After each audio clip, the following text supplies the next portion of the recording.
I just want to be comfortable. I just want to be able to leave my kids something when I'm gone. I just want to be remembered. I just want them to say, man, my granddaddy put this down for us and he left us with this right here. For real, that wrong as dog. Yeah, they wrong. We don't have a conversation though. By J. Prince Jr. right now, and I'm getting somewhere with all this. I'm finna sum it all. First thing came out of my mouth was, damn, why would Junior do me like that? Damn, bro, know I got kids. I'm fresh out of jail. I'm a young black. The hip-hop world has been buzzing lately, and one situation that keeps popping up in conversations involves Finesse 2tymes and the Prince family. What started as a disagreement about business has slowly turned into a much bigger public back and forth, with fans trying to piece together what really happened behind the scenes.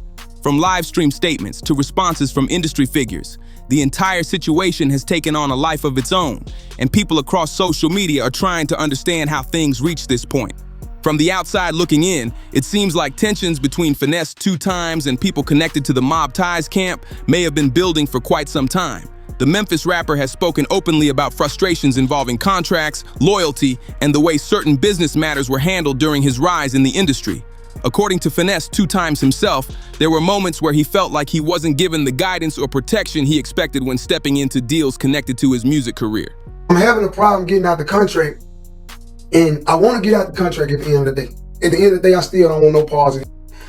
It's been too much going on. All right, I'm gonna make a long story short and a short story shorter. My manager bamboozled me. 2.5 years ago, chat. Check me out, y'all. My manager brought me something that was said by the A&R that worked for MobTies. What he brought me was that Junior was trying to get over on me about a specific business deal.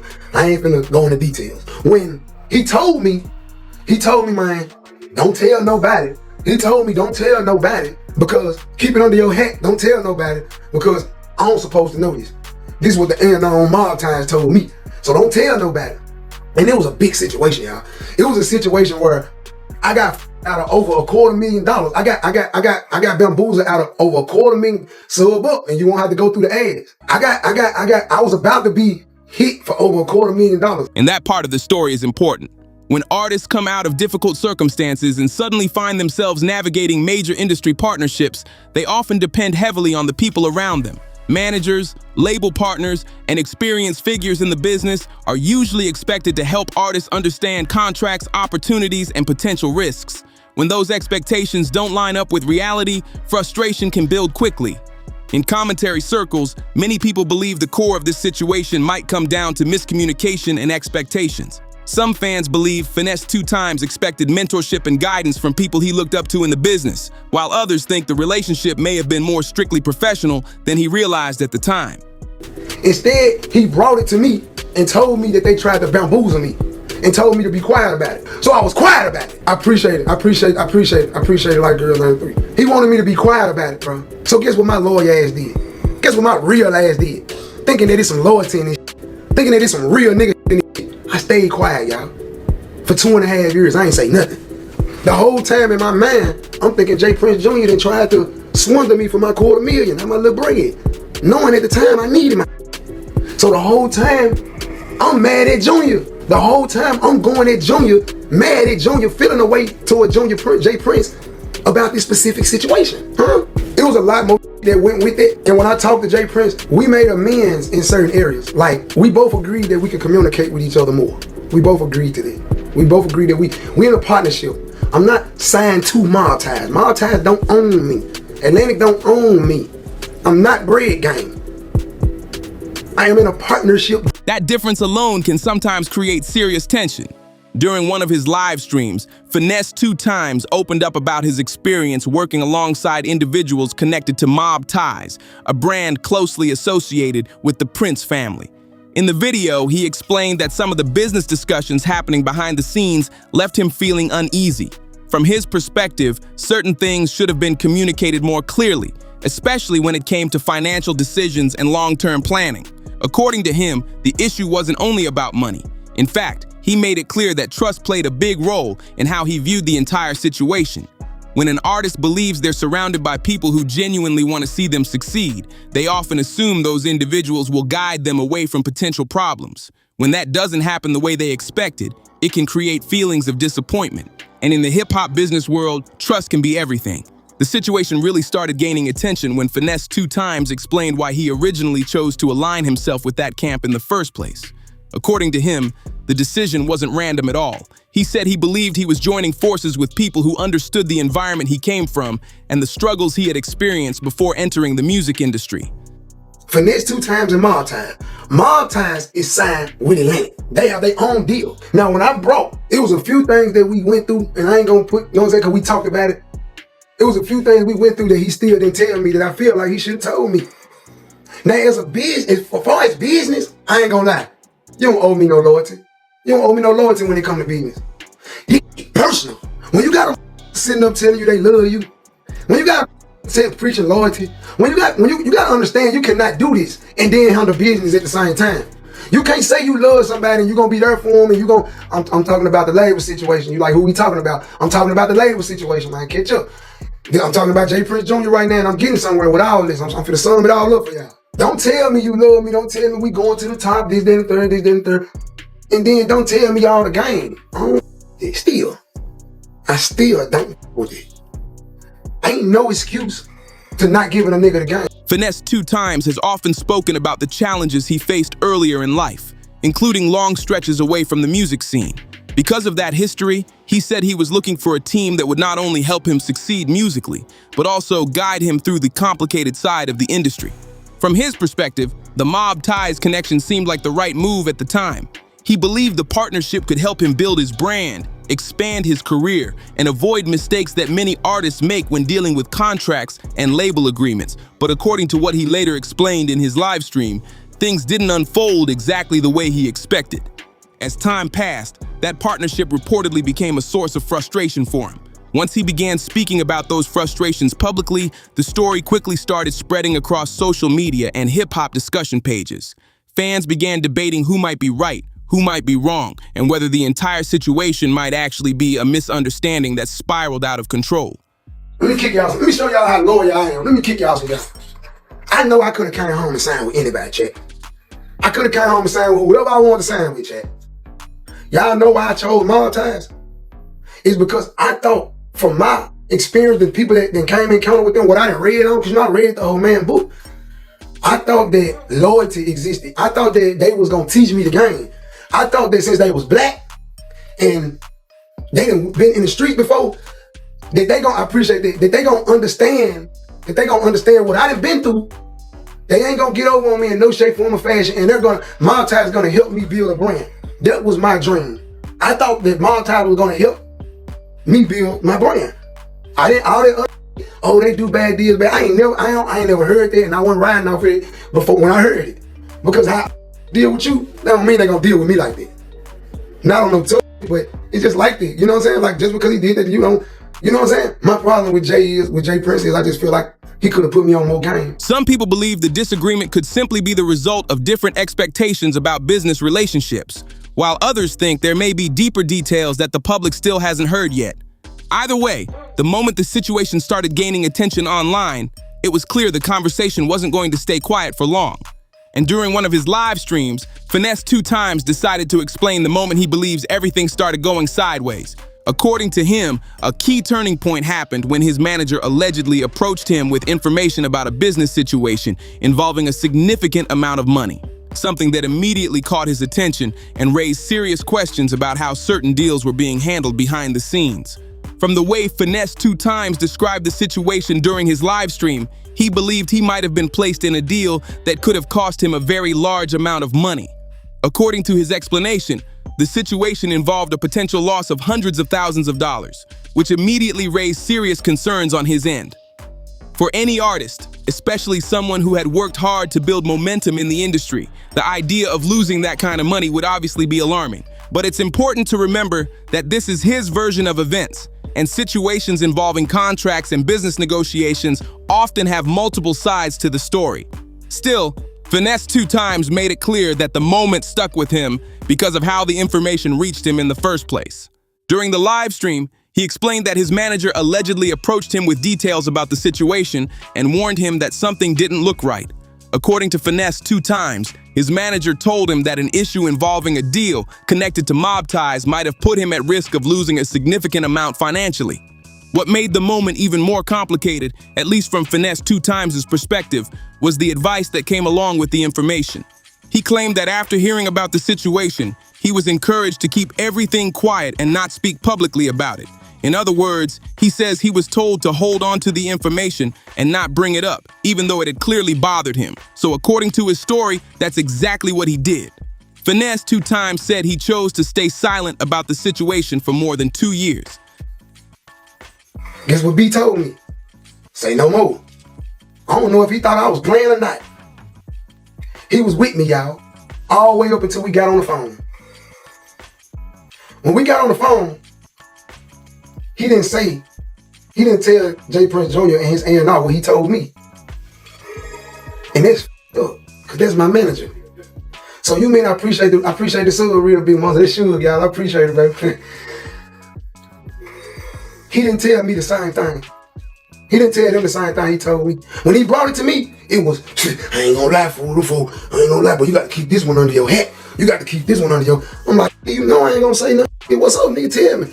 Man, them folks trying to get you. They were trying to, man, woo, wah, for 5,000 for your publishing and woo. But don't say nothing, because Guns told me, and I know, I don't supposed to tell you this, but I'm gonna tell you because I'm in good with Guns, so don't say nothing. I'm like, all right, bitch, I ain't gonna say nothing, but this... The first thing came out of my mouth was, damn, why would Junior do me like? During that time, he continued working, releasing music, and building his career while keeping those concerns to himself. In his mind, that silence was a sign of loyalty. From his perspective, not speaking publicly about the issue showed respect for the people involved and gave everyone the chance to handle things privately. He seemed to believe that eventually the situation might be clarified behind the scenes without turning into a public controversy. But according to what he later explained, those feelings didn't disappear over time. Instead, they slowly built up. Even though he kept the information private for years, he said the situation stayed in the back of his mind. The longer it remained unresolved, the more frustrated he reportedly became. And according to him, the real issue wasn't just the money itself. What bothered him the most, at least based on his livestream explanation, was the lack of communication. He suggested that if certain details had simply been explained more clearly in the beginning, the entire situation might have played out very differently. Damn, bro, know I got kids, I'm fresh out of jail. I'm a young black man, bro. I might not be perfect, but I'm trying, nigga. That don't mean say, get over on me. Teach a nigga, man, what the wrong with y'all? If I see him don't know something and I know it, I tell him. If I see him going down the wrong road finna crash out, I tell him. But get what you nigga do. Y'all let a nigga run straight into a brick wall. Cause a nigga competition. Too much competition. Too much competition, chat. We too much competition, chat. They don't want it because they know that I got the potential to be real big. They know that I got the potential to be bigger than them. But this is what they don't know. They don't know that I don't give a about being bigger than them. I just want to eat, be free, feed my kids, take care of my business, take care of my family. I don't give a about 300, 400 million. That's you greedy mother. In his view, a straightforward conversation about the deal and how it was structured could have prevented a lot of confusion. That's where his frustration seemed to grow the most. In the music industry, artists often depend on experienced figures to help guide them through complicated business decisions. Contracts, percentages, publishing rights, and distribution deals can be extremely complex, especially for someone who may not have spent years studying the business side of the industry. Because of that, many artists expect the people around them to help break down those details and make sure everything is understood clearly. If someone feels like they were left out of those explanations, or like important information wasn't shared with them, it can create tension that doesn't fade easily. And based on what Finesse 2tymes shared during the live stream, that's exactly the position he believes he found himself in. I just want to be comfortable. I just want to be able to leave my kids something when I'm gone. I just want to be remembered. I just want them to say, man, my granddad put this down for us and he left us with this right here. You greedy want all the money. You want to eat the whole pie. And you manipulating in the process. And you done manipulated the wrong. Watch who you offend. You been sitting back talking behind my back. Ain't no way you got on that phone and reneged on me like that. Ain't no way you got on that phone and when Junior asked you, did Guns tell you that I tried to get from there? No, it wasn't said like that. You made ass nigga. You ain't gonna stand on business with me, nigga. You get right in front of this man and nut up. You a for that. You a for that. You a for that, B. And I don't wanna with you. Don't call my phone, nigga. I don't wanna talk, nigga. After holding those feelings in for a long time, he eventually decided it was time to speak about the situation publicly. According to him, the goal wasn't simply to create controversy or point fingers. Instead, he explained that he wanted to tell his side of the story and clarify why he believed the situation had unfolded the way it did. Once those comments started spreading across social media, however, the conversation quickly became much bigger than a single live stream. And before long, people connected to the other side of the situation began responding as well. When the live stream clips started spreading online, many fans immediately began asking one question: how would the Prince family respond?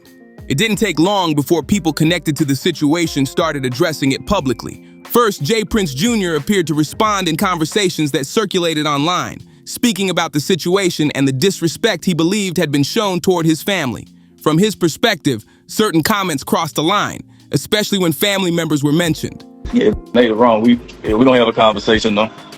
That's so wrong, dog. That's crazy. That's my boner, Hunter. And I just talked to Hunter last night. I said, Hunter, man, disrespect my mama, Hunter. He said, I'm gonna talk to him about that, blood. I'm gonna talk to him. I had the other boner Hunter from Cali on the phone. It was me and two more boner Hunter from niggas are going. So yeah, we talking to this. He like, y'all, you right about that, dog. I can't let him do that. Then he get right on live with this shit behind him the whole time. This Bobby just pop it. I said, this just told me, what the I said, ain't no way. Now if it was some GD going on, like he was a GD and he would disrespect some GDs, man, come on, man. Mm-hmm. That would never go like that. Them GDs would be on some bullshit. Hey, boy, hold on. We can't do that. We stand on that. That's why I was telling you when I was in the feds. I said, man, I ain't gonna lie. I got some GDs. And the more of them know, I'm gonna stick together, boy. We're gonna put this flow though. So, on the floor. Yeah. You know I love you though. Man, come on, we like them for life. So, I love it. all right. In discussions like this, emotions can run high. Loyalty and respect carry a lot of weight in both street culture and the music business. So when someone feels like those values are challenged, the reaction can be strong. According to the conversation circulating, J. Prince Jr. seemed to make it clear that the situation wasn't something he planned to ignore. The message many listeners took from his comments was that the matter would eventually be addressed directly. And as the story kept gaining attention, another voice entered the conversation. That voice was J. Prince, a figure known for having major influence in the hip-hop industry for decades. When he spoke about the situation, his comments quickly grabbed headlines. According to his statement, he felt the criticism directed toward his family was unfair. He explained that in his view, the Prince family had provided opportunities and support in the past, and hearing their name brought into controversy was something he didn't appreciate. From his perspective, the relationship had included moments where help was provided during difficult times. Because of that, he seemed to view the public accusations as disrespectful. Those comments immediately sparked debate online. Some people believed J. Prince was simply defending his family and their reputation. Others wondered if the disagreement was really about deeper business issues that the public doesn't fully understand. Either way, the conversation suddenly became much bigger than a single live stream. Once both sides started speaking publicly, the situation quickly turned into one of the most talked about discussions in hip-hop commentary circles. On one side, you have Finesse 2tymes explaining that he felt certain things should have been handled differently when it came to business guidance and communication. On the other side, you have J. Prince and J. Prince Jr., who appear to feel that the criticism toward their family doesn't reflect the support they believe they provided. Situations like this can be complicated because fans usually only see pieces of the full story. Contracts, negotiations, and partnerships in the music industry often involve multiple conversations happening behind closed doors. When those private disagreements suddenly become public, it can create a lot of confusion about what actually happened. Still, Finesse 2tymes made it clear during his discussion that he never claimed the label fully controlled him.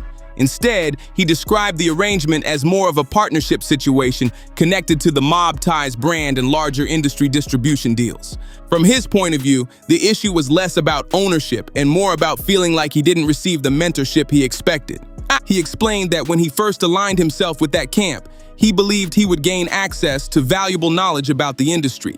That guidance, in his mind, was just as important as any financial deal. And when he felt that guidance wasn't fully there, it led to disappointment. At the same time, supporters of the Prince family argue that business relationships don't always come with personal mentorship expectations. Some people believe that in the music industry, artists are responsible for learning the business themselves. That difference in expectations might be one of the reasons this situation became so tense. And because both sides see the story differently, fans continue trying to figure out where the truth really lies. As of now, the situation between Finesse 2tymes and the Prince family remains one of the more talked about disputes in hip-hop discussions. With live stream clips, statements, and responses circulating online, it's clear that the conversation isn't going away anytime soon.